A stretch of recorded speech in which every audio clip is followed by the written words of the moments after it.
Bonjour à tous. L'homme est responsable de son malheur. L'homme est responsable aussi de son bonheur. Ce constat, nous l'avons au travers de l'histoire de Manassé. Qu'est-ce qui se passe avec Manassé?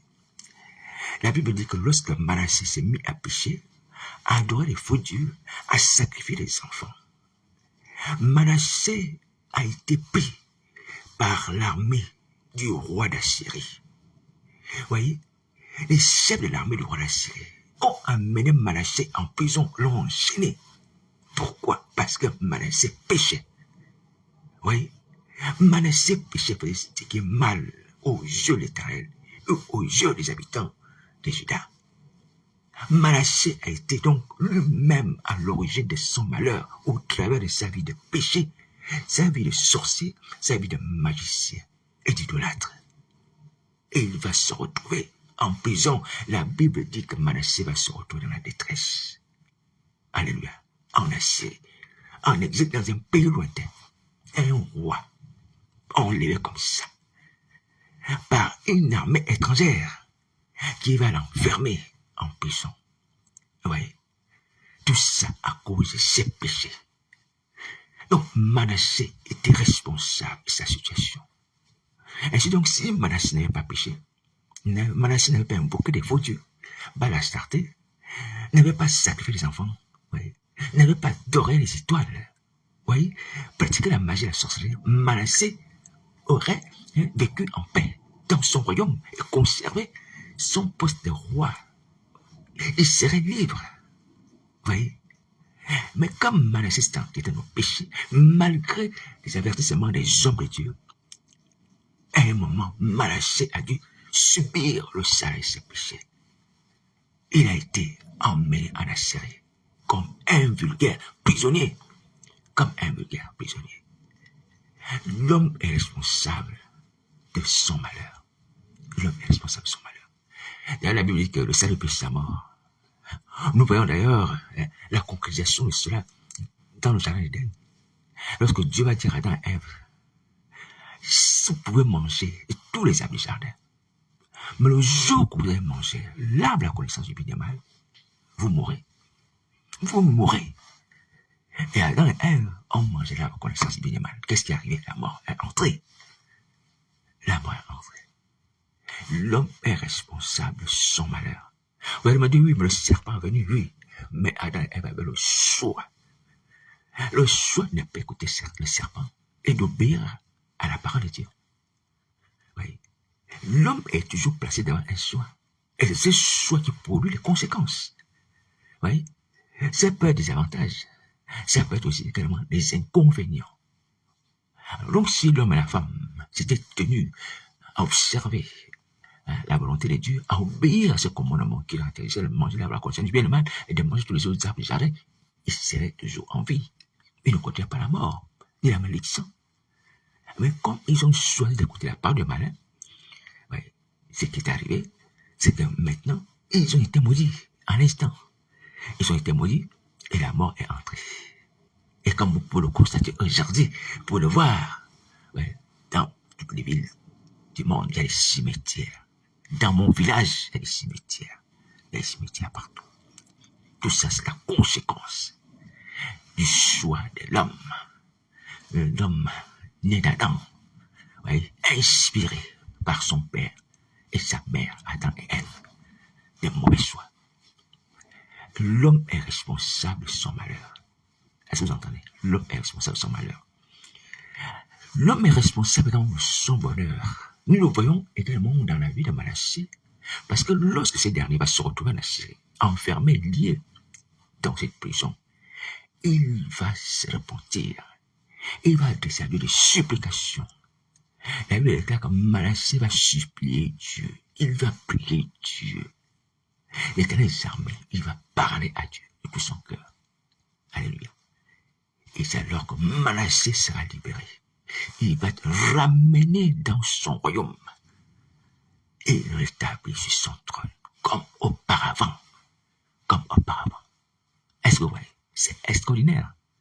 C'est extraordinaire de voir comment est-ce que nos actions produisent des effets. Nos actions peuvent amener nous amener à être soit malheureux ou à être heureux. Mes amis, nous sommes nous-mêmes le moteur de notre bonheur et de notre malheur.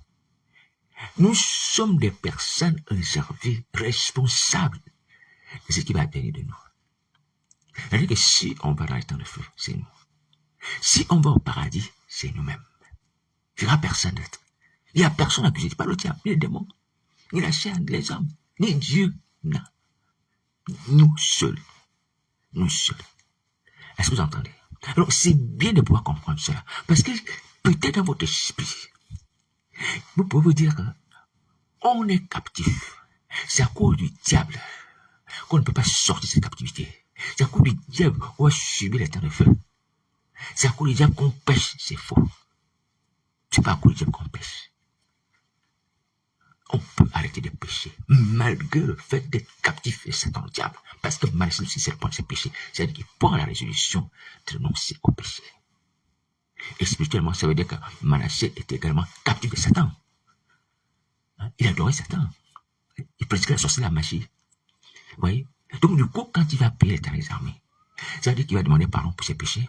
Ça veut dire qu'il va renoncer également à pécher, c'est-à-dire à faire encore du mal. Même sur instigation de Satan, il va renoncer à cela. Et Manassé libéré. C'est-à-dire que même Satan peut t'intimider, t'ordonner de continuer à faire le mal. Mais tu as la possibilité de refuser. Tu as la possibilité de refuser et d'avoir le dessus sur la volonté du diable. Et là, je voudrais insister. Je voudrais insister sur la notion de volonté. La volonté de l'homme et la volonté du diable. Est-ce qu'on peut lutter? Est-ce que notre volonté peut lutter avec la volonté du diable? Oui. Notre volonté peut lutter avec la volonté du diable. Et l'emporter dans ce combat. Et l'emporter dans ce combat. Est-ce que tu vois Manassé dans la prison? Va regarder 2 Chroniques 33. Ce qu'il a fait auparavant. Et lorsqu'il se retourne à Syrie, il supplie l'Éternel des armées. Il manifeste sa volonté d'être sauvé, d'être libéré. Et Satan, vous pensez que Satan voulait qu'il soit libre? Non. Satan voulait le garder comme captif. Satan voulait le garder comme instrument de destruction des vies, de sacrifice des vies des enfants. Satan voulait le garder comme son adepte.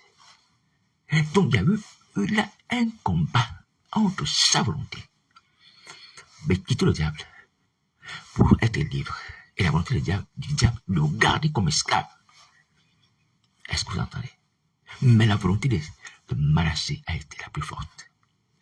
Voici un exemple révélateur de ce que nous pouvons triompher de la volonté de Satan, qui veut nous soumettre à lui, qui veut nous contraindre à faire ce qu'il veut. Mais lorsque nous, on décide de ne plus vouloir de faire ce qu'il veut, on y arrive, on est libéré.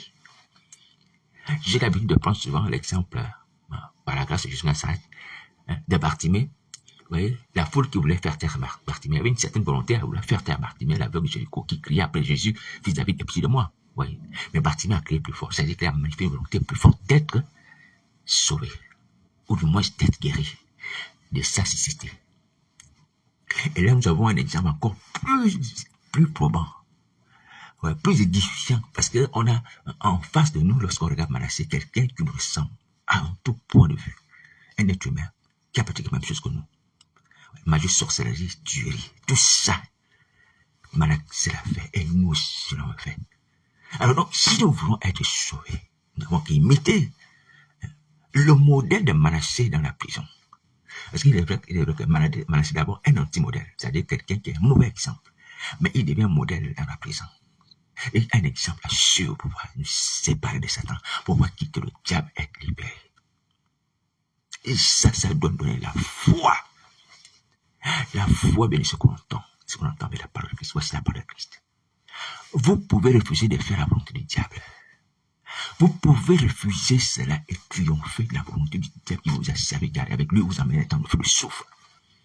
Vous pouvez refuser de faire la volonté du diable qui continue à vous dire d'aller parler au nom de Jésus, d'exercer vos ministères des hommes comme les femmes. Vous pouvez refuser cela. Manassé a refusé Satan lorsqu'il prie Dieu, il refuse Satan, le diable, c'est ce que ça signifie. Donc être au centre d'un double choix. Soit c'est Dieu, soit c'est le diable. Depuis le départ, en Éden, c'est comme ça. Et Dieu le répète sur aux enfants d'Israël, je mets devant toi le bien, et le mal, la vie et la mort. Mais choisis le bien afin de vivre.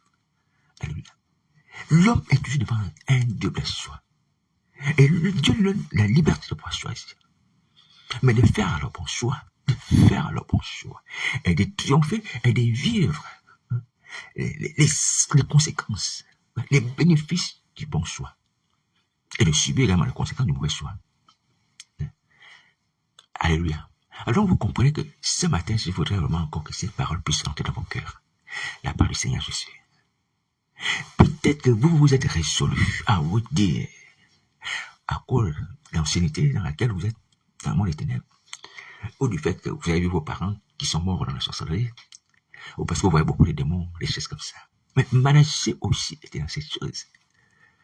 Bien que son père, Ézéchias, fut un homme digne et droit qui a marché avec Dieu, avec honnêteté. Un grand homme de Dieu et un grand roi.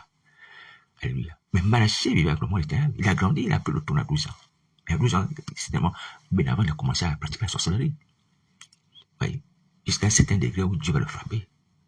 Ou du moins, Dieu va l'amener en prison en Assyrie. Alors, c'est pour dire que votre situation n'est pas différente de la situation des gens de la Bible. Est-ce que vous entendez? Et je voudrais encore insister sur un fait. Satan le diable, ce sont des êtres qui sont mentionnés dans la Bible. Est-ce que vous entendez?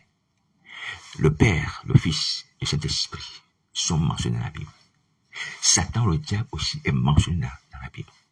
Ses actions sont mentionnées dans la Bible. Ses caractères, sa puissance, tout est mentionné dans la Bible. Satan ne sort de nulle part pour dire que oui, mais Satan, il sort derrière la maison, il sert comme ça, il sort la forêt. Non, il est révélé dans la Bible. Donc, il ne fera rien en dehors de ce qui est dans la Bible. Et il ne peut rien faire que ce qui est conforme à la parole de Dieu. Est-ce que vous entendez ce que je veux dire? Je veux dire que la même manière que Satan agit dans la Bible, la même manière que vous le voyez agir aujourd'hui, et la même manière que les gens ont agi contre Satan dans la Bible, de la même manière aussi, on peut agir contre Satan aujourd'hui. Est-ce que vous entendez? C'est pour ça que la parole de Dieu vraiment est une lumière pour nous éclairer. Le diable t'attaque, le démon t'attaque. Dieu te donne en captivité, ok, tu regardes la Bible. Comment les gens de la Bible ont réagi face à Satan, ces démons? Tu regardes. Manassé était esclave, captif de Satan, pratiquait la sorcellerie, la magie, mais il avait l'alliance avec lui. Oui, mais il s'est repenti. Il s'est détourné de Satan, il a renoncé à Satan. Donc, ce garçon a été libéré. Moi aussi, je peux imiter Manassé. Les mêmes méthodes produisent les mêmes effets. Satan n'a pas changé. Il ne change pas, il ne changera pas. Est-ce que vous voyez? Donc, la manière dont les gens sont démarqués, ont été libérés de son emprise. Seigneur, cette manière aussi, tu peux aussi l'appliquer. Pourquoi tu penses que Satan est un être, peut-être que, je ne sais pas, venu de Mars comme ça, donc il n'a pas de référence biblique? Si, toute l'histoire dans la Bible, sa création d'ailleurs, et ça fait dans la Bible. Comment être libéré de l'emprise de Satan? C'est dans la Bible. Vous voyez? Est-ce qu'on a besoin encore de nous effrayer? Est-ce qu'on a besoin encore d'être là, attaché, et d'être bon d'aller faire le mal, mentir, et sur le faux ministère, pour vous dire n'importe quoi, rester là sur Internet? Alors que nous avons, la Bible nous détaille ce qu'est Satan et comment il était vaincu. Il était vaincu à cause du sang d'agneau. Et comment est-ce qu'un captif a été libéré. Lui qui ne libère pas les captifs, mais ce captif qui s'appelle Manassé a été libéré de son emprise. Il a perdu. À ce combat, il a perdu face à un homme. Un homme, c'était pas un homme de Dieu.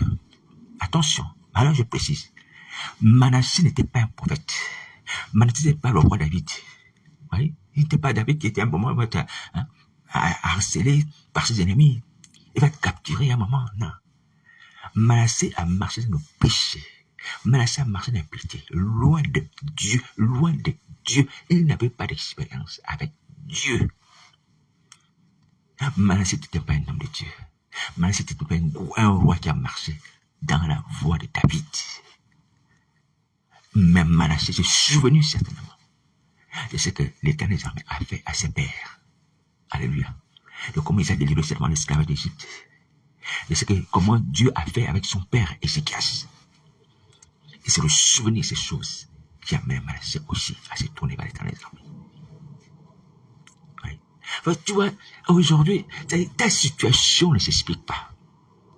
Elle ne s'explique pas. Tu n'as aucun argument. Déjà, devant le trône de grâce, devant lequel nous sommes, tu ne peux pas justifier.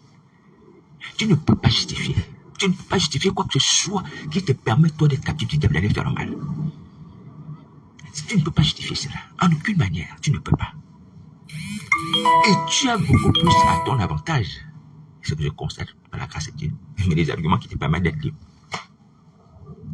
Tu as des armes qui te permettent d'être libre. Tu as des exemples, des modèles qui te permettent d'être libre. Pourquoi tu n'appliques pas ça, pasteur apôtre? Pourquoi tu n'appliques pas ça? Tu enseignes à longueur de journée sur Internet des vidéos.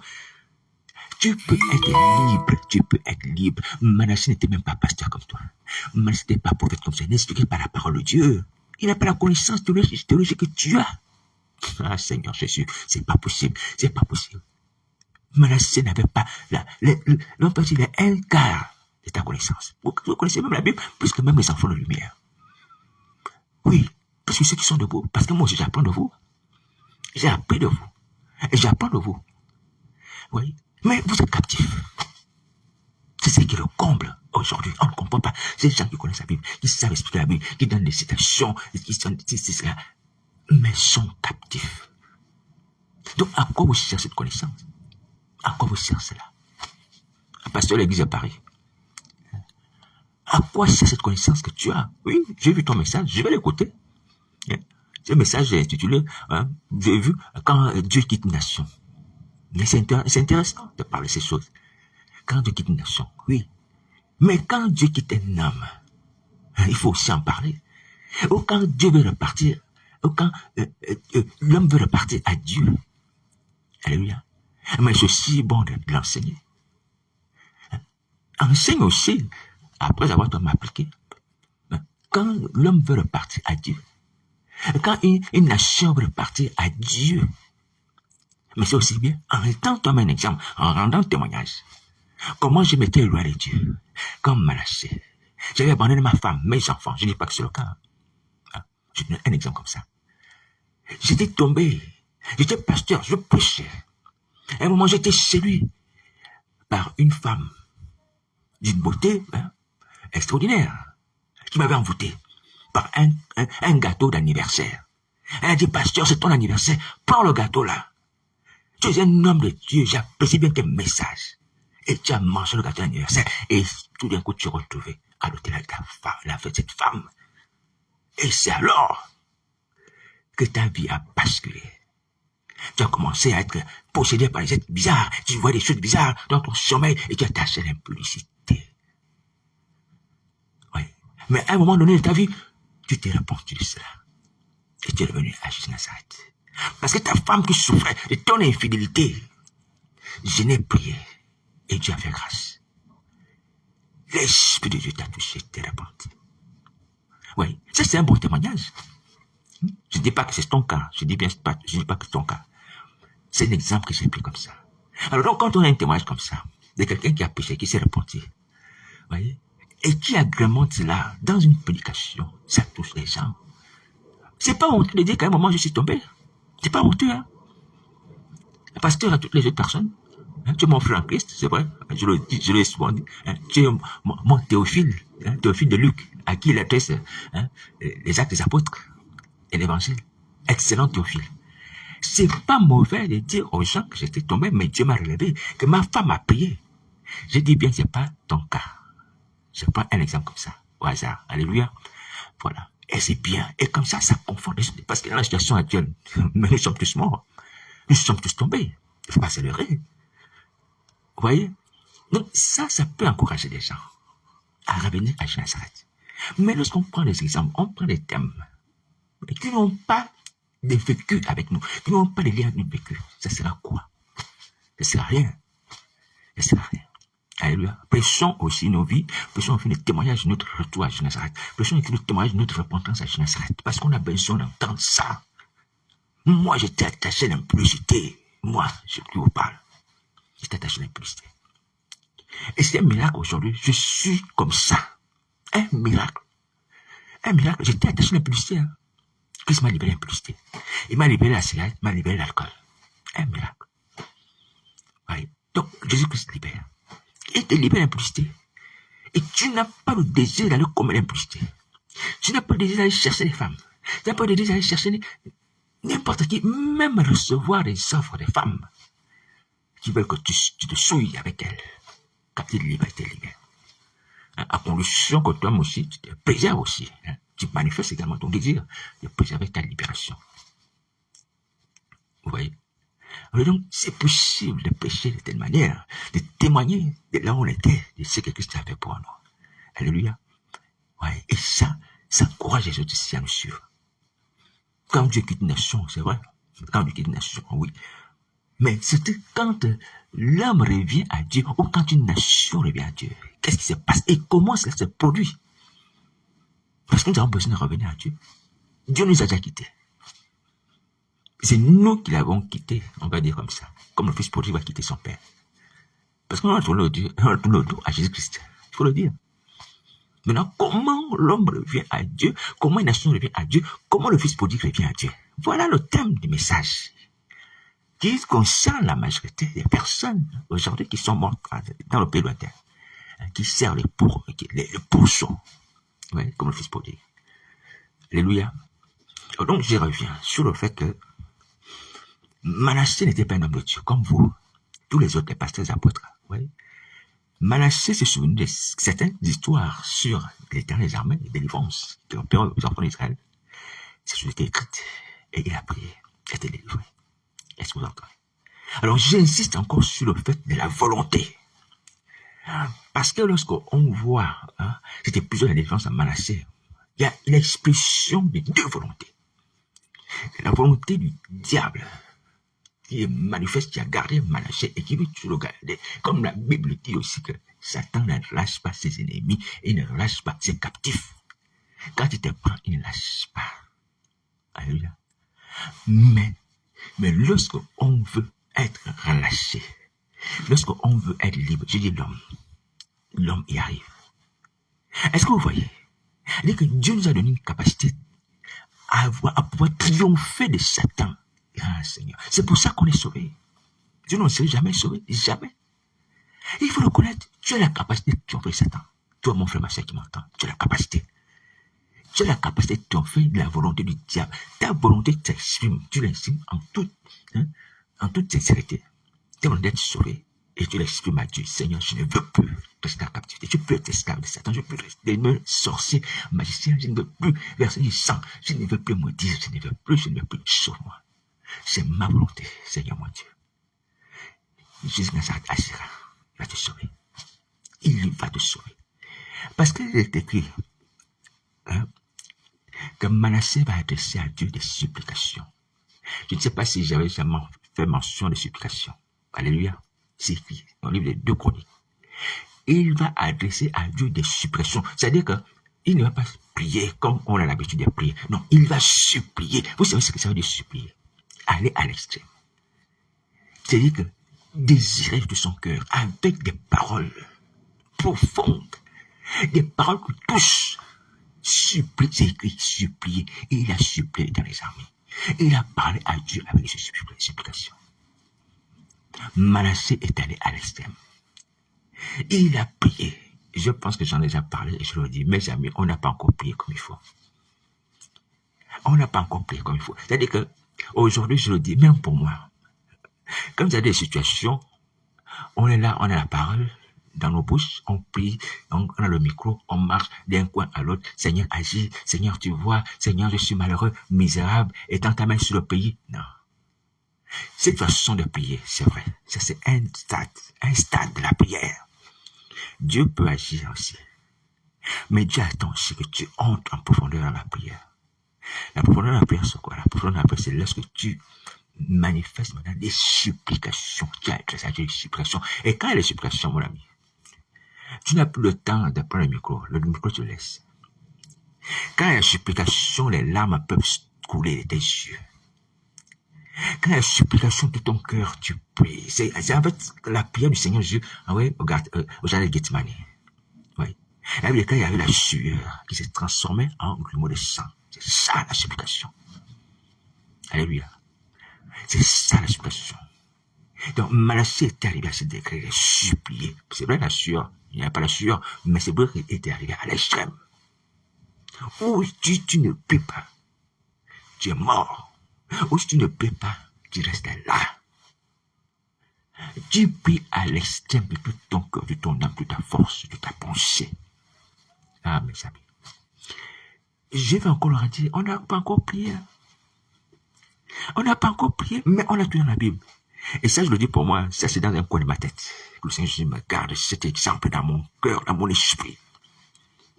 Alléluia. Chacun doit avoir ce genre d'exemple dans son coin de sa tête. Que lorsque tu es composé à une situation critique, tu essayes de parler, tu marches, tu pries, tu parles en langue, nanana, nanana, nanana, nanana. Tu imposes les mains, peu importe la situation, rien ne se passe. Tu dis non, là, il faut que je rentre dans la supplication. Je m'étale par terre. Je suis dans la supplication. La supplication, mon Dieu, la supplication amène Dieu à étendre sa main, à déployer sa puissance. Parce que tu es dans la limite de tes forces. Alors tu vois, tu es dans la limite de tes forces. Tu es dans la limite de tes forces. C'est-à-dire que tu es arrivé au point où tu n'es plus au-delà. Au-delà de la supplication, il n'y a plus une prière que tu peux adresser à Dieu de cette manière. De tout ton cœur, de ton âme, de ton être dans la prière. Et Dieu est là. Dieu agira. Mes amis, en fait, ce n'est pas que Dieu ne veut pas nous entendre, mais c'est parce que Dieu aussi veut les gens qui font des choses en profondeur avec beaucoup de ferveur.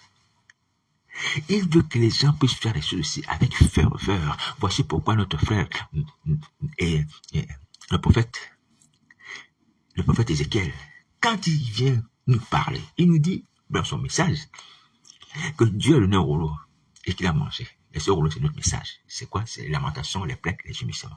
Est-ce que vous entendez? Lamentation, plainte et gémissement.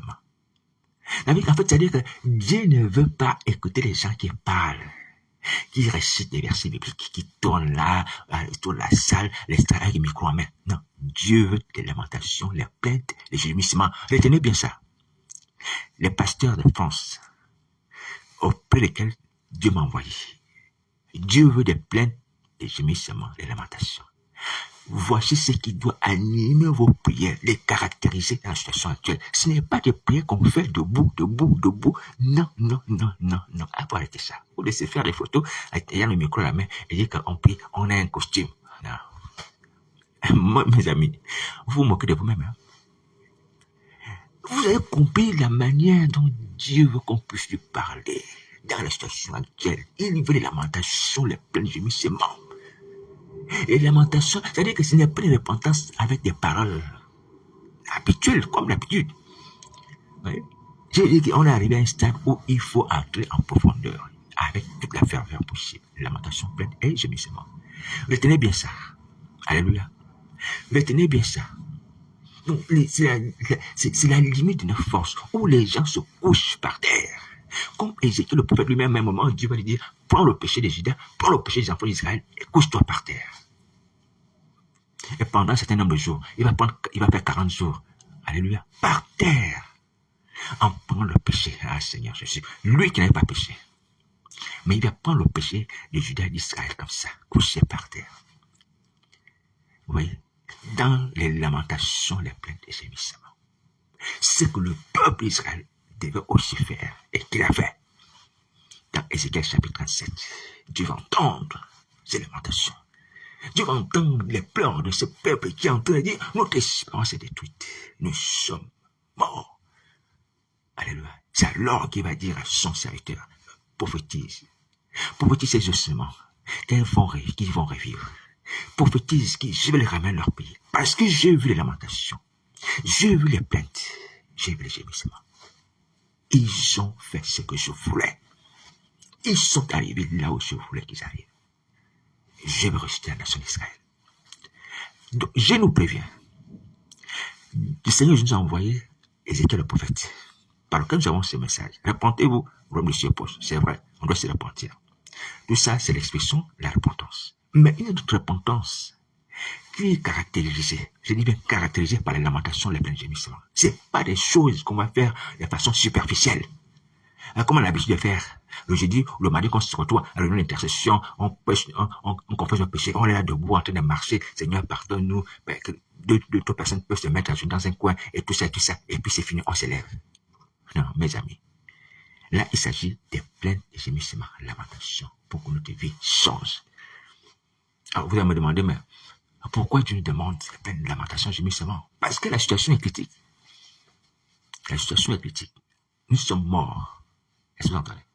Nous sommes morts. Mais il ne s'agit pas de nous relever d'une situation, il faut dire, oh Seigneur, j'ai frappé ce frère, ou cet homme, je l'ai agressé. Oui. Et que tu as péché. Certes, ce péché-là t'a amené à être condamné devant la face de Dieu. Mais ce péché ne t'a pas amené, toi, à mourir. Pourtant, tu as péché. Est-ce que tu vois ce que je veux dire? Et que tu as frappé un homme, ou tu as injuré quelqu'un, comme le Seigneur Jésus a interdit que celui qui dira à son frère la cam mérite d'être puni par le feu de la gêne. Alléluia, voilà. Tu as injuré quelqu'un. Tu as péché. Est-ce que tu es mort pourtant? Non, tu n'es pas mort. Tu vois, tu n'es pas mort. Mais tu as te repenti de ces péchés. Alléluia. Tu peux aller lamentation, père de gémissement. Tu peux aller. Le Seigneur Jésus n'interdit pas ça. Par rapport au Seigneur. Pardon. J'ai injurié cet homme. Je lui ai dit la caracasse, je lui ai dit insensé. Oui. Pardonne-moi, Seigneur. Tu peux verser des larmes si tu veux. Alléluia. Par contre, les péchés que nous avons commis aujourd'hui, au stade où nous en sommes, ne nous ont pas laissés debout. On n'est pas debout. On n'est pas debout. On est mort. On est habité par des esprits de serpents.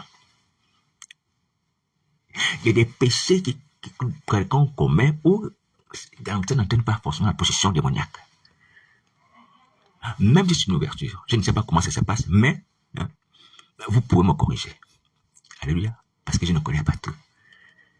Il y a des gens qui peuvent injurier, se mettre en colère tout de suite, et puis forcément se repentir, sans être possédé par un esprit de sorcellerie. Mais nous avons péché de telle sorte que, c'était à cause de la répétition aussi, alléluia, que nous sommes habités par les esprits des serpents, des démons.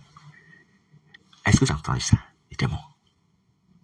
Alors donc, maintenant, cette situation qui est critique, c'est-à-dire que là, on est arrivé à un stade où le péché nous a mené à être habité, conduit par un esprit, une puissance qui n'est plus la nôtre. Ce n'est pas la même chose que quelqu'un qui a ingéré une autre personne. Là, c'est différent. Est-ce que vous voyez, la situation est critique. Tu ne peux mettre toi-même jusqu'à ce que le démon t'amène à manger, pardonnez-moi de dire ça, c'est la nourriture saignante. Oui. La nourriture saignante, c'est-à-dire la chair qui est saignante. Tu manges ça. Tu deviens maintenant adepte de l'impureté et l'impurité dans tous les sens du terme. Tu es arrivé à cette critique où toi, quand tu t'observes, tu dis non. Je suis devenu abominable. Parce que tu es posé toi à une force, une puissance. Une force, une puissance également qui te flagelle, qui te frappe. Un esprit qui te parle, qui te dit si tu ne fais pas, je te frappe, il te jette par terre ou tu donnes des coups. Est-ce que tu vois? Là, tu es dans une situation critique. Tu ne peux plus parler à Dieu comme si c'était un péché, on va dire, un péché de la langue. L'injure, un péché de la langue. C'est une conséquence d'un péché que tu as commis, peu importe la façon dont l'esprit malin est rentré. Alléluia. Mais tu subis les conséquences d'être possédé. Et donc, du coup, quand tu vois que c'est quelque chose de grave, au grand mot, les grands remèdes, et le grand remède ici, ce sont les lamentations, les plaintes, gémissements. Notre espérance est détruite. Seigneur, je n'ai plus la force. Même la nuit, l'esprit malin m'amène dans le monde des ténèbres. Allez me suivre, c'est ce que je ne veux pas faire. Alléluia. Je fais ce que je ne veux pas faire. Je suis marié à un homme que je ne veux pas. Je suis marié à une femme que je ne veux pas.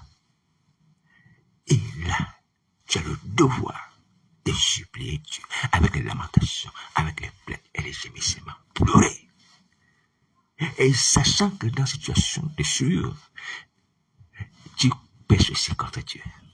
Seigneur, je suis obligé de mentir, de profiter de mensonges, de prendre le micro. Je sais que je suis une femme, que ta parole interdit à la femme de prendre le micro, mais l'esprit malin m'a poussé à prendre le micro. un péché contre toi. Je sais que tu es mort à la croix pour moi, mais je pêche contre toi. Est-ce que tu ne peux pas pleurer ici? Tu vois? Tu vois bien que Christ est mort pour toi. Tu le sais, ma soeur. Tu le sais. Il est mort pour toi. Il avait son sang dans les douleurs. Mais tu prends le micro, hein, bravant son autorité, marchant sur sa parole, qui dit que la femme ne doit pas enseigner. Tu vois? Quelqu'un qui t'a fait du bien. Mais toi, tu le combats. Tu t'opposes à lui, tu deviens son ennemi. Ça ne peut pas t'amener, toi, à verser des larmes. Allez, Seigneur, non. J'ai péché. Gravement, j'ai péché. Sans parler de toutes les autres abominations que d'autres commettent. Souiller le lieu de prière. On commet l'impudicité sur l'estrade. Ça ne peut pas t'amener à pleurer, si. Sans parler, Seigneur Jésus, du fait de prendre le peuple de Dieu pour nourriture. Quand j'ai parlé de viande sanguinolente, avec du sang, ça peut être la chair de bœuf ou peu importe. Tuer les chrétiens et manger ces gens. Comme les enfants d'Israël le faisaient. Et Dieu s'est plaigné qu'il peine mon peuple pour nourriture. Les chrétiens les mangent. Tu prends le sang des chrétiens que tu pousses à l'impudicité. Tu vas prendre les eaux de la citerne des hommes. Tu vas la nuit prendre le sang des chrétiens. Boire ça. C'est ça. Parce qu'ils sont bénis. À cause de leur sang, je vais avoir la force de la santé ou je vais réussir. Est-ce que ça peut t'amener toi à verser des larmes lorsque tu vois la nature et tes péchés? Tu te vois. Si. Lamentation pleine de gémissements. Nos péchés sont graves et méritent ces genre d'attitude. Ce ne sont pas des péchés anodins. Lorsqu'on supprime la vie d'un homme, vous savez ce que ça veut dire la mort? Est-ce que vous savez ce que ça veut dire la mort? La mort, c'est par exemple, vous entendez une voix. Alléluia. Et une voix qui vous dit, repentez-vous car monsieur. Vous entendez cette voix. Hein? Tous les matins, vous l'entendez. Et puis, un jour, vous n'entendez plus cette voix. 2 jours, on n'entend plus cette voix. Et puis, vous vous rendez compte, mais il y a une voix qu'on entendait, on n'entend plus cette voix. Ah oui, mais l'homme qui disait cela a été tué. On lui a coupé la tête. Oui. Donc, l'absence de cette voix-là va te toucher, va t'amener à dire, mais j'étais habitué à entendre la voix de cet homme, Jean le Baptiste, on l'a coupé la tête. Oui. L'absence de cette voix va t'amener à réaliser, oui. La mort est réelle. La mort est elle. Et elle fait du mal. Parce que j'aimais bien écouter cet homme Jean le Baptiste. Même s'il nous disait de vous repentir, même si j'étais de reste des vipères. Mais j'aimais bien l'écouter. Même Hérode aimait bien écouter Jean le Baptiste. Mais à un moment, hein, on n'entendait plus parler de Jean le Baptiste parce qu'il sera tué, on va couper sa tête. Oui, l'absence d'entendre même une personne, ça t'amène à réaliser ce qu'il y a. Non, la mort. La mort est une malédiction. Adam et Ève nous ont trompés et nous ont condamnés. Mais gloire soit rendue au Fils de Dieu qui t'a délivré la mort. Il y a personne que tu entendais, avec qui tu parlais, tu n'entends plus. Simplement parce que tu n'entends plus cette personne. Tu vois, ça te rend triste déjà. Si tu es un être humain qui a des sentiments, ça te rend triste. Parce que tu n'entends plus le son, la voix de cette personne. Même dans ta maison, dans ta famille, hein, ton oncle ou ton frère ou ton cousin est décédé. Tu parles avec lui au téléphone de temps en temps, et puis, à un certain moment, tu ne peux plus parler au téléphone avec lui. Son nom reste encore sur ton répertoire. Mais tu ne peux plus parler au téléphone avec lui. Là, tu te rends compte de la gravité de la mort. Oui, tu te rends compte de ce que c'est la mort, son effet. C'est ça, la mort. Sans parler du visage de la personne. Oui. Alors, donc, c'est pour te dire que toi, tu es habitué à faire ça. À permettre que les gens soient tristes, ne voient plus leur père, leur mère. Ou une femme ne voit plus son enfant. C'est l'enfant qu'elle vient de faire naître, parce que tu l'as mangé. Oui, tu allais dérober son enfant pour le sacrifier. Oui, ne voit plus le visage de son enfant. Oui. Cette femme qui voulait entendre son enfant le matin, même crier, pleurer, le sein, pleurer, c'est cela. Elle n'a plus cette grâce. C'est une grâce. Même si l'enfant peut faire le bruit, c'est une grâce d'entendre l'enfant pleurer le matin. Elle ne peut plus entendre l'enfant pleurer le matin. Parce que toi, tu es parti prendre cet enfant pour le livrer à Satan, pour ton faux ministère. Il faut réaliser ça, il faut pleurer. Il faut pleurer. La femme est malheureuse. Imaginez que c'était son seul enfant. Que toi, tu es parti en achetant les gens, en donnant de l'argent, Comme j'ai entendu cela, il faut pasteurs qui donnent l'argent aux gens. Voler l'argent des enfants des gens dans les maternités. Est-ce que ça vous dirait, vous continuez à vivre comme ça? Comme si rien n'était? Non. Non. Si vous ne êtes pas comme les êtres humains, parce que vous êtes des êtres humains, vous serez supprimés. Je vous assure. Un être humain, quand il pêche, il se répand. Tu vois le mal que tu fais aux gens, tu te répands. Je sais, c'est moi à cause de moi. Cette personne est malheureuse, Seigneur, pardonne-moi. Même si tu ne peux plus aider la personne parce que tu as honte. Mais dis quand même à Jésus, Seigneur, pardonne-moi. Vraiment, je regrette. Repars le mal que j'ai fait dans la vie de cette personne.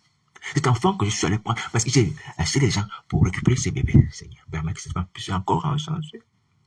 Qu'elle puisse encore enfanter. Tu l'as rendu malheureuse. Et vous, dans votre attitude, ça vous dit rien? Vous voyez, hein, les victimes, vous les voyez. Les gens à qui vous avez fait du mal, ça vous dit rien? Mais sachez que vous aurez le salaire. Un salaire qui est digne de votre cruauté. Et je vous dis la vérité. Celui qui n'a pas exercé de miséricorde, il sera jugé sans miséricorde. Vous allez crier aussi, les frapper. C'est les frapper comme il faut. Là, il faut se repentir. Et il faut se repentir avec des plaintes, des gémissements, des lamentations. Est-ce que vous entendez?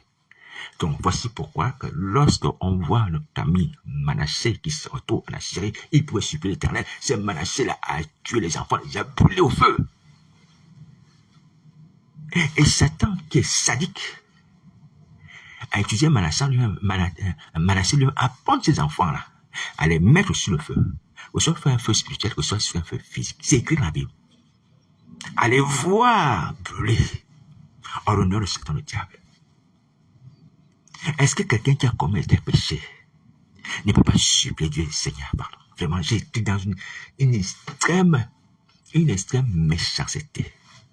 J'ai vu les enfants, j'ai vu comment leur chair était en train de prendre feu. Et comment ces enfants étaient en train de crier. Mais je suis resté là, impassible, insensible. Parce que je voulais demeurer sur le trône. Je ne sais même pas pourquoi. Puisque tu es fils de roi de naissance. Oui. Parce que Satan m'avait donné l'ordre. Oui. Des choses comme ça. Et les gens continuent à faire des crimes mutuels. Non. Vous n'allez pas échapper. Hein. Les gens qui commettent les crimes mutuels, ce sont les pasteurs. Mais particulièrement, je parle dans l'église d'abord. Aux gens du dehors aussi. Vous n'allez pas échapper. Vous n'allez pas échapper. Je vous dis la vérité. Il y a une colère qui est plus grande. La colère que vous avez mise à tuer ces gens-là. Il y a une cruauté qui est également au cœur de Christ Nazareth. Il y a une cruauté, hein, à dire vis-à-vis de vous.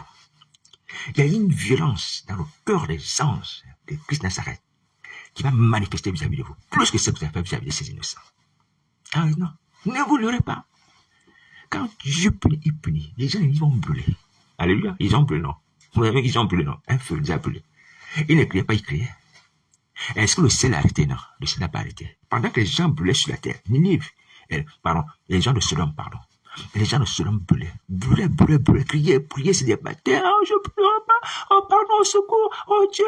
Peut-être ils criaient comme ça. Les gens de Sodome étaient morts. Mais Dieu a fermé son cœur. Dieu a fermé. Dieu, lui qui est miséricordieux, là, la colère, j'ai emporté en fidélité, a fermé son cœur. Ça veut dire que Dieu aussi peut vous rendre pareil. Et même pire. Alléluia. Parce qu'il est Dieu. Vous voyez le châtiment des temps de feu. C'est pas comme le châtiment de Sodome. Hein. Ils ont pris un temps, après ils sont devenus la cendre. Bon, ça s'est arrêté. Là, les gens vont prier tes Dieu, vont crier le nom de Jésus, vont crier le nom du Père, ils vont crier le Saint-Esprit, le sang de Jésus. Ce que vous voulez faire, c'est inutile et sans effet. Dieu ne vous écoutera pas. De même manière, vous avez refusé d'écouter les voix de ces enfants qui pleuraient, de ces hommes et ces femmes à qui vous avez coupé la langue. Vous avez coupé les jambes, vous avez coupé les organes sexuels. Ces gens vous ont dit pardon, pardon mon frère, pardon. Vous avez refusé, c'est bien. Enfin, je dis, dans votre situation, ok. Mais quand Dieu va vous punir par le feu, vous allez crier aussi. Et là, c'est pire. Personne ne vient à votre secours. Et je vous dis, même à vous serez là, si vous ne repentez pas. Il y a une colère qui est au-dessus de votre tête. Il y a une colère.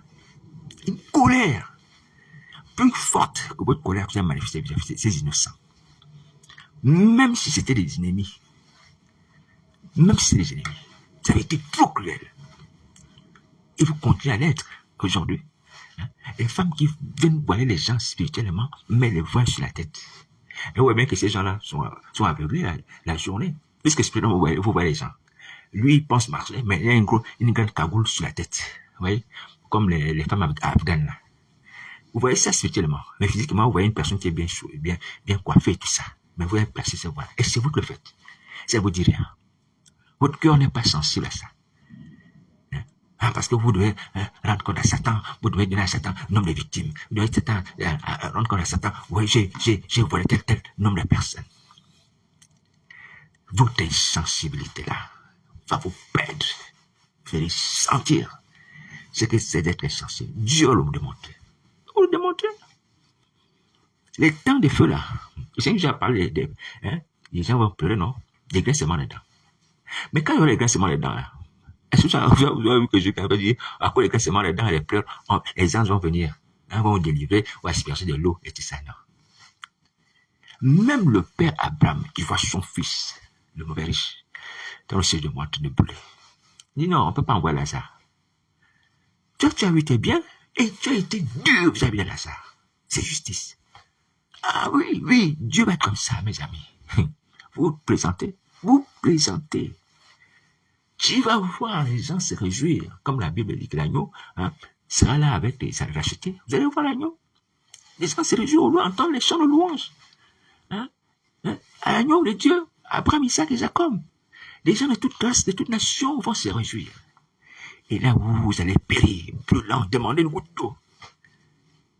Et vous n'aurez rien. Vous n'aurez rien si vous ne repartez pas. Vous n'aurez rien. Vous pensez que Dieu ne peut pas être cruel? Vous pensez que Dieu ne peut pas être sévère? Cruel par rapport à votre cruauté, je vais dire. Et cette cruauté de Dieu, elle est justice. Et elle est justifiée. Et vous serez fait selon moi que vous avez fait aussi.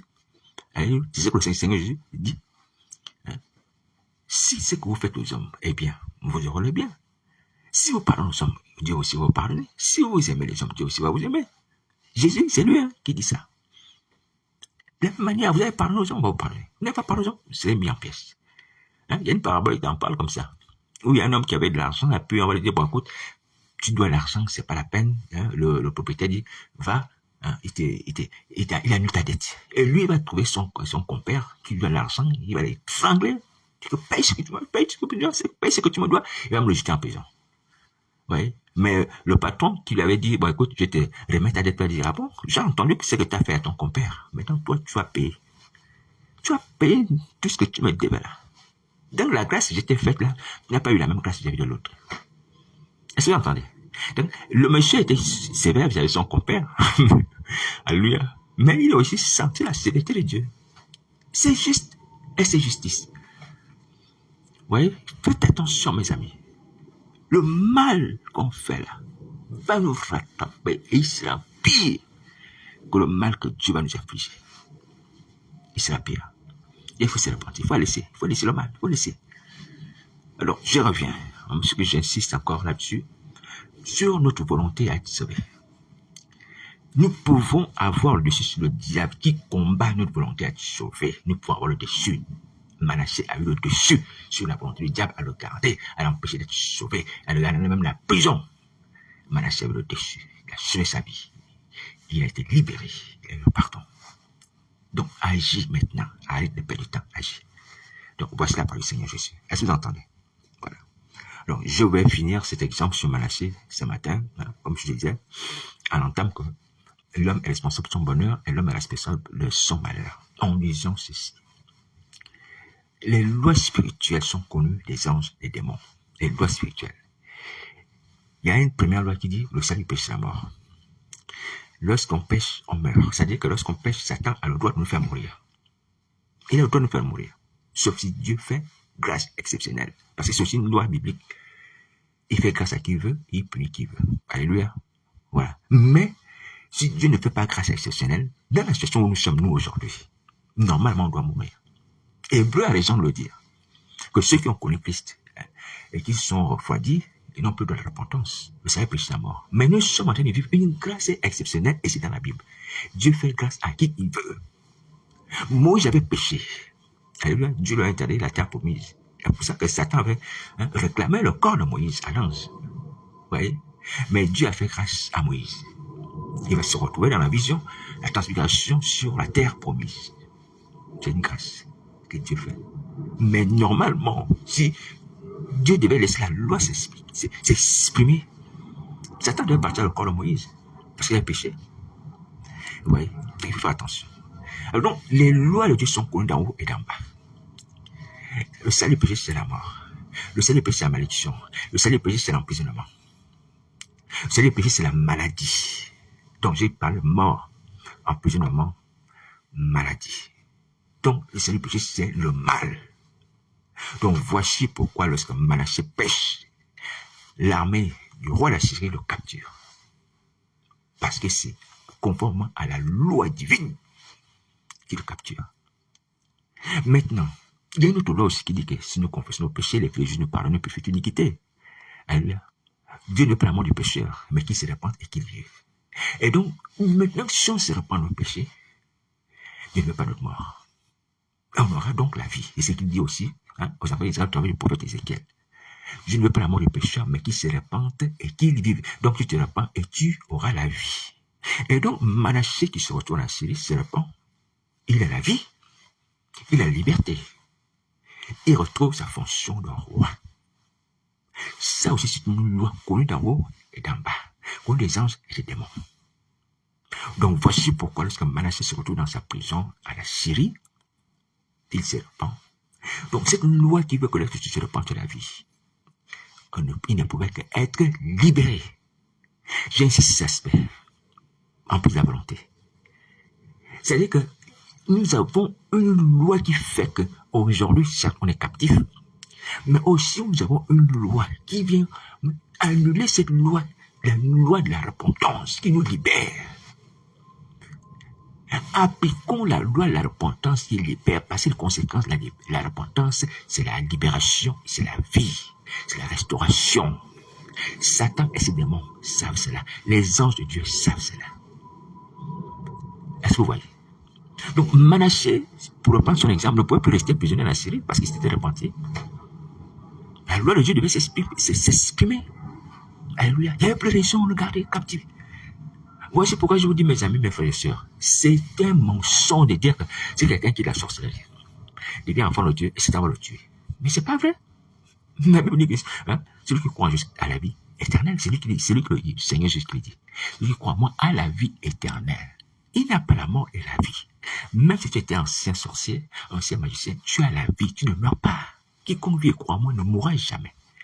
Ces lois sont connues d'en haut et d'en bas.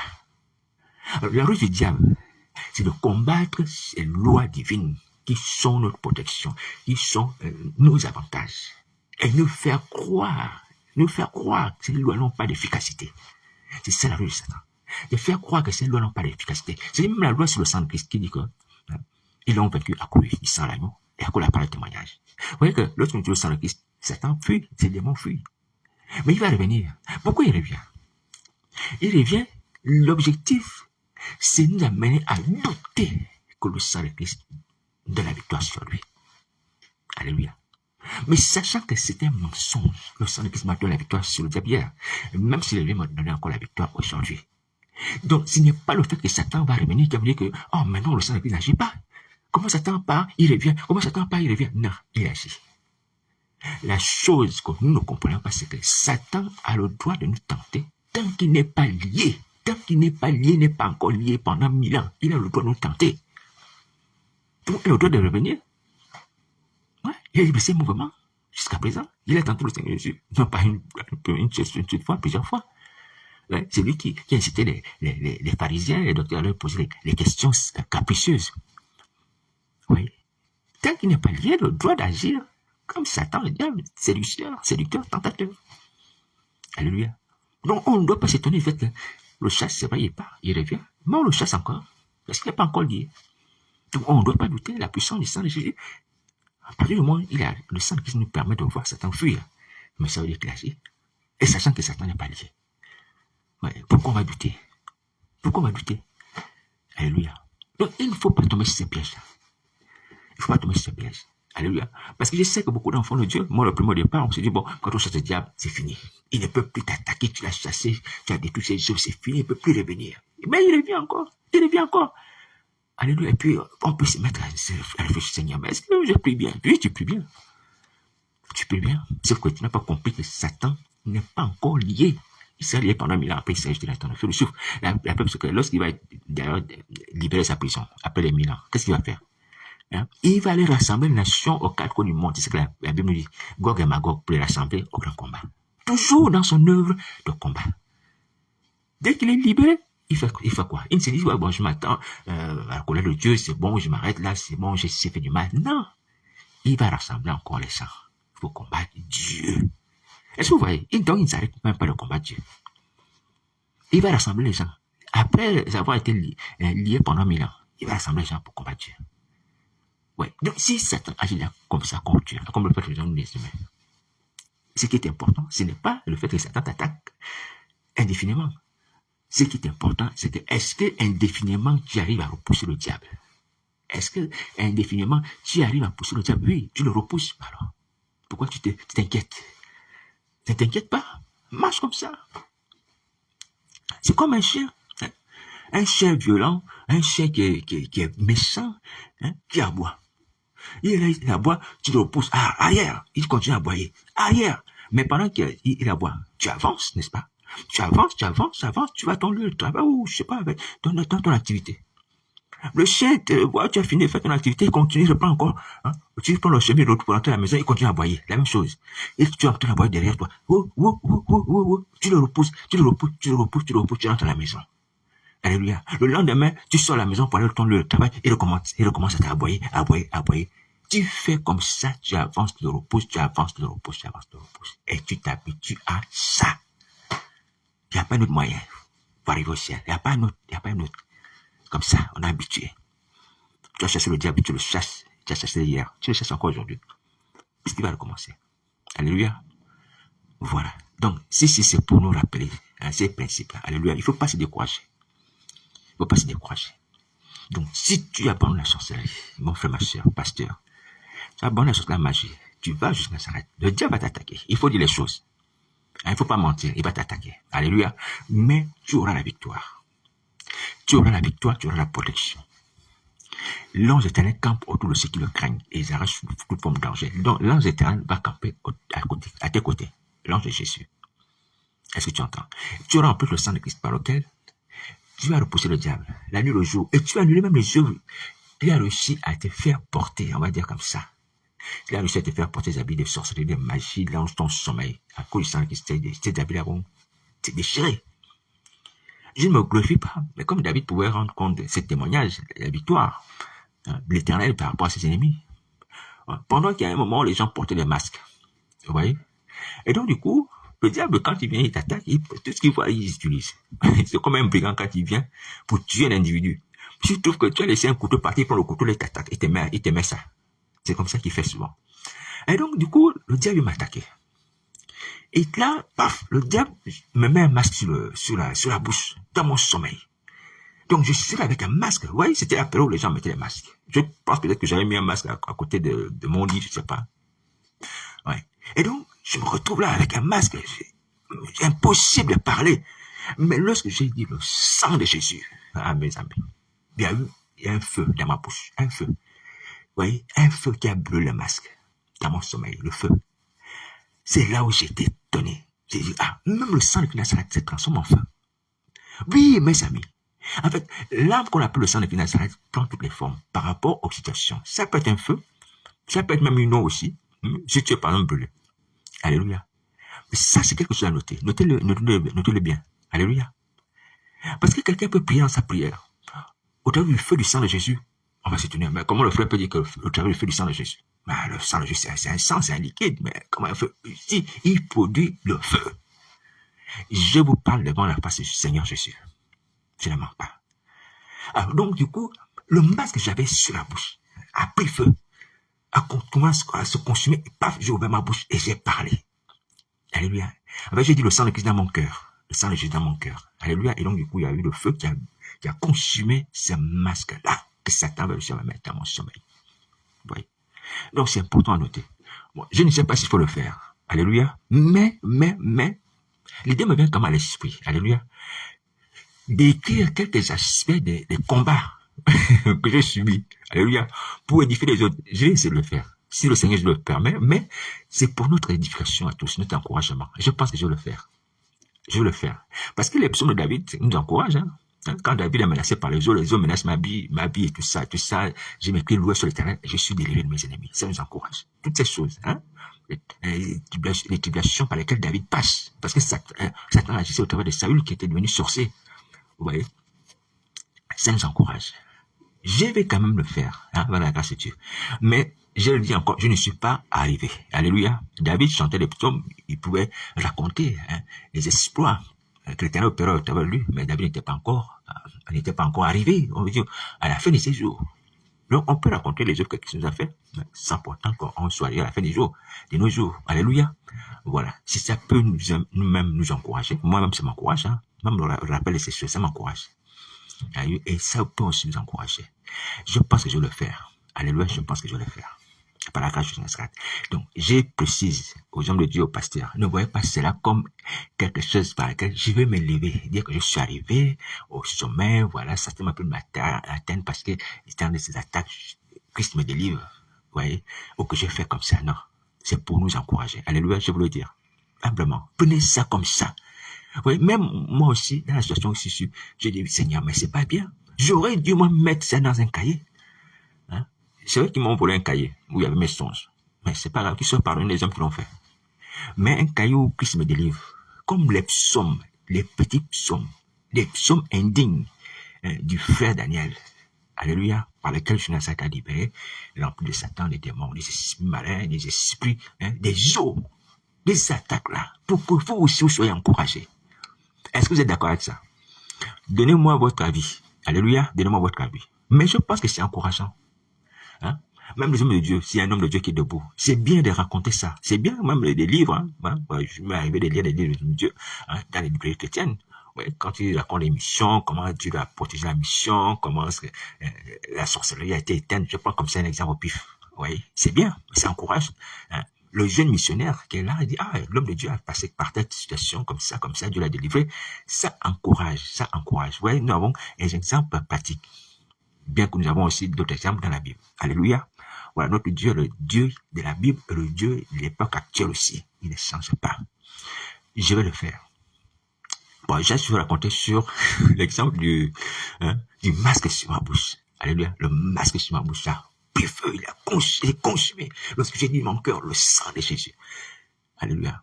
Le sang de Jésus Nazareth. Le sang de Jésus a provoqué un feu qui a brûlé ce masque. Alléluia. Ce masque qu'on mettait sur la bouche, comme les masques des chirurgiens à cause de la Covid, cette maladie-là. Vous voyez. Alors, je vais encore profiter. Réellement, à cet instant, c'est agréable et c'est bien. Je me souviens aussi, j'étais attaqué. Je vais le faire. J'ai été attaqué. Une fois, je me suis retrouvé dans ma maison. Les eaux voulaient rentrer dans ma maison. Il y avait une pluie. Et les eaux voulaient rentrer dans ma maison. Vous voyez, quand vous avez une maison, et puis il pleut, et puis vous voyez que l'eau dans la cour veut rentrer dans votre maison, au travers de la porte. Vous voyez, il pleuvait et l'eau voulait rentrer dans ma maison, au travers de la porte. Et je me suis retrouvé là devant la porte. Vous voyez, c'est que le Seigneur m'a inspiré. Je suis allé prendre l'onction. J'ai dans le sommeil. Je suis dans le son. J'ai pris l'onction, j'ai mis devant la porte. J'ai donné un ordre à cette pluie de s'arrêter. Et la pluie s'est arrêtée. Est-ce que vous entendez? J'ai mis l'onction devant ma porte. J'ai donné l'ordre à la pluie de s'arrêter. La pluie s'est arrêtée. Et donc, les eaux qui voulaient rentrer dans ma maison ne sont plus rentrées dans ma maison. J'étais attaqué à ce moment, comme aujourd'hui encore les esprits des eaux, une sirène qui m'attaquait beaucoup à cette époque-là, qui m'attaque encore, peut-être qu'à distance, de près, peu importe. Vous voyez? Non, c'est pour dire que, vous voyez, nous avons la victoire au travers de l'onction, au travers du sang de Christ Nazareth. Vous voyez? Dans le sommeil, j'ai mis l'onction devant ma porte. Vous voyez? Donc, ce sont des manifestations de la puissance de Dieu. Donc, nous ne voyons l'application que lorsque nous sommes face au danger. Et c'est Jésus qui nous enseigne comme ça. Vous voyez? Parce que les gens vont dire, mais comment tu vas mettre l'onction devant la porte? L'onction se met sur le corps. Comme c'est écrit dans la Bible, les esprits malins sortaient des gens lorsqu'on leur voyait l'onction.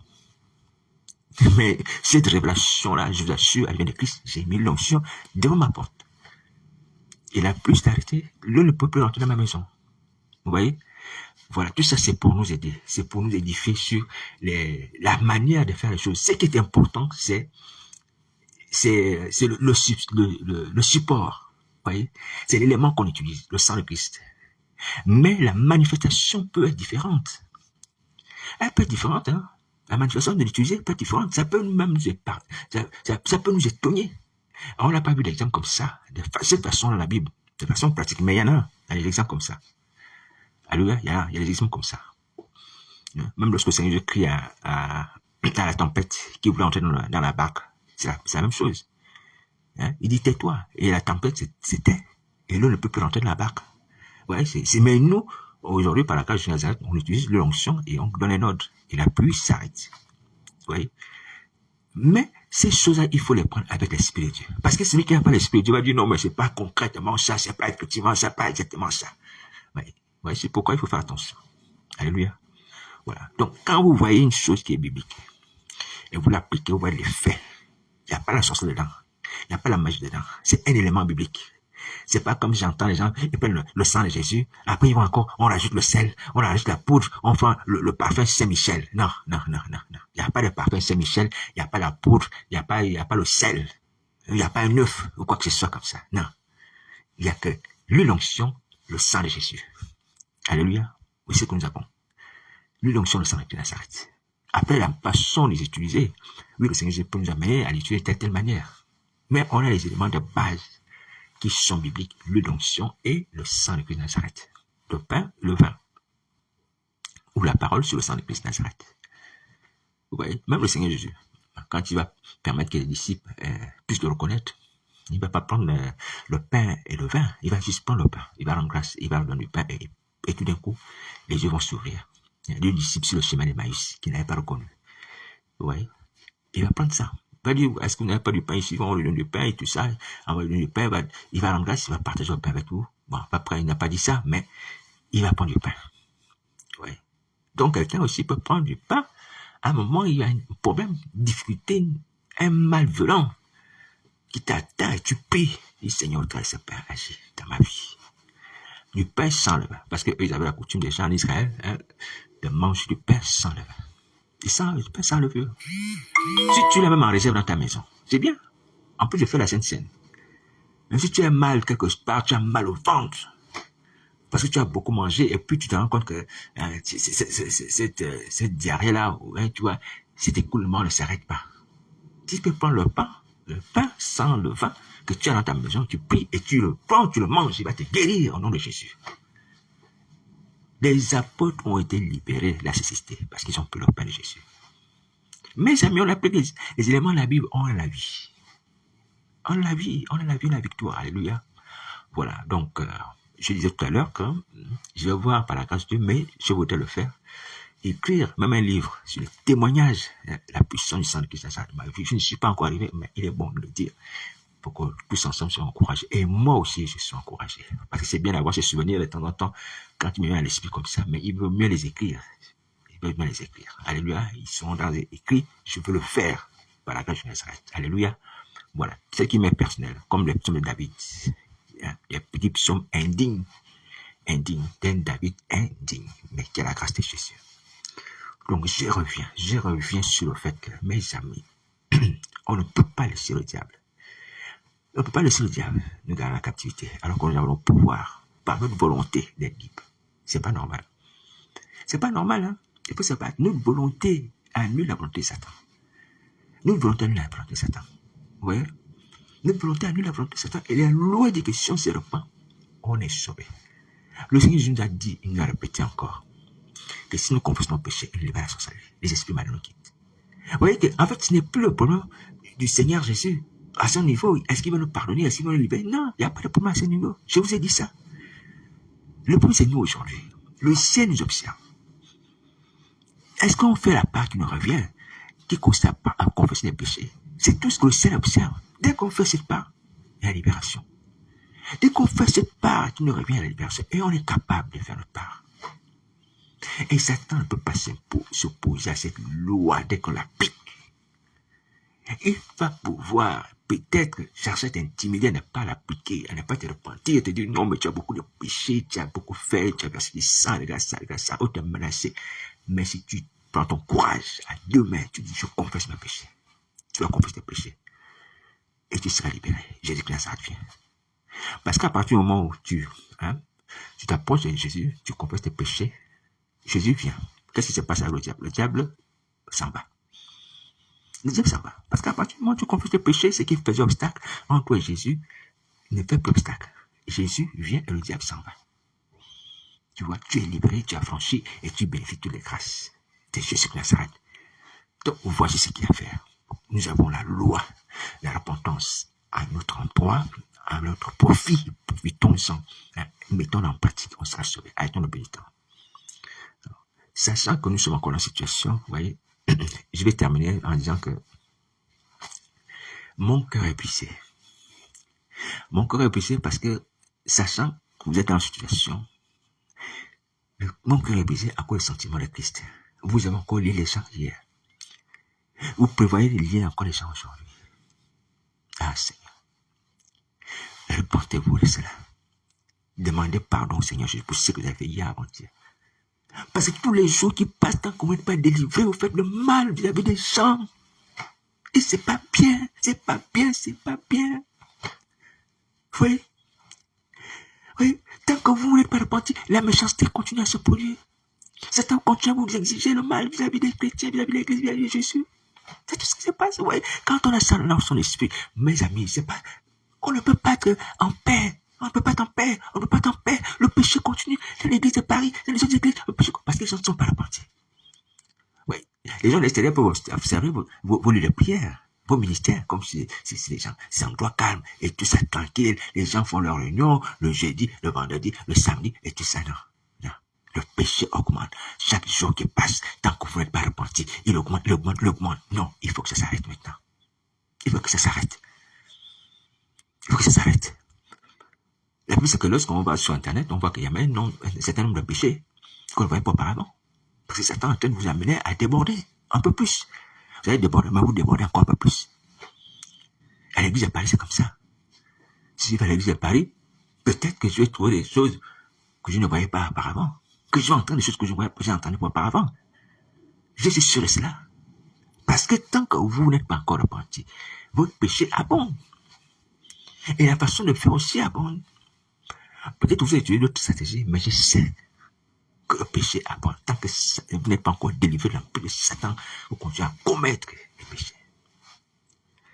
Qu'est-ce que je ne vais pas entendre si Dieu me permet d'aller voir chez vous? Non pas comme un chef, non, comme un frère qui visite les autres. Qu'est-ce que je ne vais pas entendre? Si je vais là-bas de façon secrète, sans me faire voir. Parce que vous savez, parfois quand je suis là, les autres assemblées savent. Quand je suis là, ils savent. Et le message change. À l'époque, ça changeait. Dès que je suis là, le message change. Si c'était un autre message, ça change. Mais c'est pas grave que Dieu vous bénisse. Mais je vous dis simplement que il faut vous repentir. Je l'ai encore dit hier, que nous avons le temps. Il faut arrêter. Il faut arrêter de perdre de temps à pécher contre Jésus, à pécher contre les hommes et à nous livrer nous-mêmes à l'étang de feu. Arrêtons. On peut sauver nos vies. Parce que plus le temps avance, nos œuvres avancent, la colère aussi avance vers nous. La colère avance vers nous. Le temps avance, nos œuvres augmentent, ok, mais la colère aussi avance un peu plus. Donc aujourd'hui, sachez que la colère s'est avancée un peu plus. Sache-le, toi qui as encore augmenté le nombre de tes péchés, sache aussi que la colère a avancé aussi d'un jour. Tu as augmenté tes péchés d'un jour, d'une certaine quantité, peu importe. Sache que la colère aussi a avancé vers toi d'un jour. D'un jour. Mais tu peux arrêter la marche de la colère vers toi. Tu peux l'arrêter. Donc voici pourquoi je te propose de te repentir, homme, femme, qui que tu sois, qui que tu es, quel que soit le geste de ton ministère, repens-toi. Repens-toi. Les lois du ciel ne sont pas des lois qu'on ne peut pas arrêter. C'est-à-dire que la loi du salut péché, c'est la mort. La loi du salut péché s'arrête lorsqu'on se repent. Est-ce que vous entendez? Lorsqu'on se repent, elle s'arrête. Et la loi de condamnation l'arrête par la repentance. Donc, arrêtez de faire du mal. Voici la police, ça s'arrête. Donc, aujourd'hui, vraiment, c'est ce qui me tient encore à cœur aujourd'hui. compte tenu de la situation. Vous voyez, quand on prend conscience de ça, à cause des sentiments de Jésus, je me dis, bon, qu'est-ce que les gens sur Facebook ou Internet, vous avez fait de pire encore? Qu'est-ce que vous avez fait de pire encore? Dans le secret. Peut-être que vous êtes là, en voulant montrer que non, on n'avait rien fait de pire, que vous êtes certes actifs, mais les choses sont comme auparavant. Non, non. Il y a des choses encore pires que vous avez fait, que vous avez faites. Des choses encore pires que vous avez faites. Je suis sûr de ça. Même si vous ne les affichez pas sur Internet, mais après, il m'arrive souvent de rencontrer des choses vraiment indicibles, c'est-à-dire des choses qu'on ne peut pas dire. Dès que je m'éloigne de Facebook, dès que je reviens de façon un peu brutale, vous voyez, j'entends ou je lis des choses pas possibles. Pas possible. Pas possible. À votre honte. À votre honte. Des choses pas possibles. Hein? Comme je prends l'exemple. Il y avait une femme prophétesse là, qui était au milieu de... Non, elle était docteur. Elle a mis une affiche. Hein, il devait faire un programme. C'était en Côte d'Ivoire, dans un pays. Hein, et la femme était docteur. Vous voyez? La femme était docteur, tout ça. Au milieu des gens, elle était docteur comme chef. Elle fait l'affiche. J'ai fait le commentaire sur l'affiche. Quand je suis revenu, elle a enlevé l'affiche. En fait, c'est-à-dire que vous êtes conscient que vous péchez. Honnêtement, vous êtes conscient que vous péchez. Et vous faites exprès. C'est-à-dire que si quelqu'un ne vous dit pas que ça c'est mauvais, vous n'enlevez pas. Vous n'enlevez pas. C'est-à-dire que tout Facebook doit être pulé. Doit puller des choses impures. Vous voyez? Des mensonges, des séductions. Vous voyez? Donc, s'il n'y a pas quelqu'un qui s'élève pour parler au nom de Jésus, vous dit que non, ça c'est pas bien. Vous n'enlevez pas, vous ne changez pas. Vous voyez, à un moment donné, je vous dis humblement, moi aussi, à un moment, je dis, Seigneur, c'est fatigant. Chaque fois, il faut répéter la même chose à ces gens-là. Hein?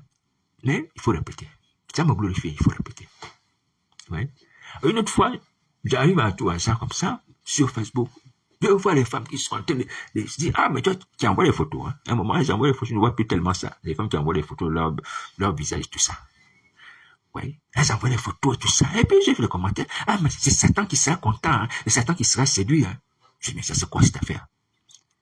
Des gens envoient les photos pour que Satan soit content. Pour séduire le diable. Vous allez coucher le diable. Comment l'impulser au diable? Donc c'est pour ça que vous envoyez les photos sur Facebook. Ah, Seigneur. Je suis tombé des nues. Je suis tombé des nues. Ouais. Et c'était des chrétiennes. Pas des païennes, des chrétiennes. Oui. Une autre fois, je vais là, c'était des païennes. Une autre fois, je vais sur Facebook. Après, il y a une qui envoie une photo disant, je cherche un studio, une maison à louer et tout ça avec mon locataire. Hein, avec quelqu'un. Voilà, je vis avec quelqu'un et je cherche une maison à louer avec la personne pour qu'on puisse habiter la maison ensemble avec cette personne. Ah, Seigneur Jésus. Dieu de mon salut, Dieu d'Israël. Elle met la photo de la personne avec qui elle cherche le loyer. Imaginez la tête de la personne. Hein? Je pense que c'était entre un cabri ou une chèvre ou quelque chose comme ça. Un bouc. C'était un bouc. Voici la personne avec qui je cherche la maison à louer. Mais un bouc. Parce qu'en fait, vous vous êtes dit que quand la tostosphère ou bien l'émission, peu importe, hein, la glossosphère, des Facebook là. Il n'y a que vous, là, les sorciers, qui couchez avec les bêtes, avec les boucs. Il n'y a pas d'enfants de Dieu dehors. Il n'y a pas ceux qui sont différents de vous. Donc vous laissez aller, quoi, à tous vos penchants diaboliques. Là, je cherche une maison à louer avec mon compagnon, quelque chose comme ça. Oui, mon compagnon, mon partenaire. Elle met la photo du bouc, le compagnon en question. Non, c'est pas vrai. C'est pas vrai. Vous n'avez même plus honte. Des choses qui vous condamnent à l'étang de feu. Des choses pour lesquelles il faut pleurer. Demander pardon au Seigneur et délivrer ça. Vous trouvez ça normal? Tu couches avec un bouc, une femme. Donc, on entend déjà les récits. Et c'est biblique. Hein? C'est ça fait le coucher avec le bouc. C'est dans la Bible. Mais vous affichez ça maintenant. Mais ce sont des mauvais exemples. C'est des mauvais exemples d'animaux qui sentent. Certes, les animaux ont été créés par Dieu. Alléluia. Mais nous savons que le bouc aussi sent mauvais. Mais Satan n'est pas là pour vous faire, à vous amener à coucher avec le bouc, pour que vous puissiez sentir bien. C'est loin de là. Hein. Il choisit toujours les animaux qui ont été maudits, c'est vrai. Alléluia. Mais qui ont une mauvaise réputation. Ouais. Comme les porcs, les boucs. Ouais. Pour vous suer, vous amenez la sueur. Ouais. Quelqu'un aimait ça. Ouais. Cherche une maison à louer ou un studio à louer avec mon partenaire. Elle montre le bouc. Voilà. Bon, c'est pas grave. Moi, je vous dis, hein, le salaire du péché, c'est la mort. Faites subir. Faites subir. Faites subir. Les gens de France. Hein, c'est en France, hein. J'ai vu ça. En plus, bon, je suis appelé à porter l'évangile aux gens de France. Donc, il faut vous repentir. Vous restez, hein, vous laissez ces affaires ça. Les affaires sales comme ça. Dieu vous a donné les êtres humains avec qui vous pouvez marier. Si vous besoin de se marier, pas avec des boucs, pas avec des animaux. Oui. Mais vous pensez quoi? Parce que vous réjouissez le diable, vous avez des fausses, hein, des fausses prospérités là. Vous ne mesurez pas ce que c'est les temps de feu, de souffle. Vous ne mesurez pas ça. Vous ne mesurez pas ça. Alors donc, voici un peu, je vois sûr, franchement, les choses qui sont écœurantes, hein, mais qu'on retrouve au milieu de nous aujourd'hui. Donc, voilà. Donc, il faut arrêter ça sur vos vies. Et vous n'êtes plus tenus d'être hein, des femmes esclaves. Hein, esclaves de l'impudicité de Satan, le diable, de ses démons. Alléluia. Christ nous a franchis pour la liberté. Les hommes aussi, c'est pareil. Il nous a franchis de toute liberté. Il faut tenir ferme sur la parole de Dieu qui dit que Christ nous a franchis. Il faut tenir ferme sur la parole de Dieu. C'est la parole de Dieu qui nous rempart, qui nous paie. Quand il est écrit, personne ne peut contenir. Quand il est écrit, Satan obéit quand il est écrit. Il faut lui rappeler ça chaque fois. Il est écrit, Christ nous a rachetés. Alléluia. Voilà. Donc, voici la parole de Jonas. Mais je dis encore aujourd'hui, ce que vous prévoyez faire, ne le faites pas. Et ce que vous avez fait hier, vous rapportez. Bon courage.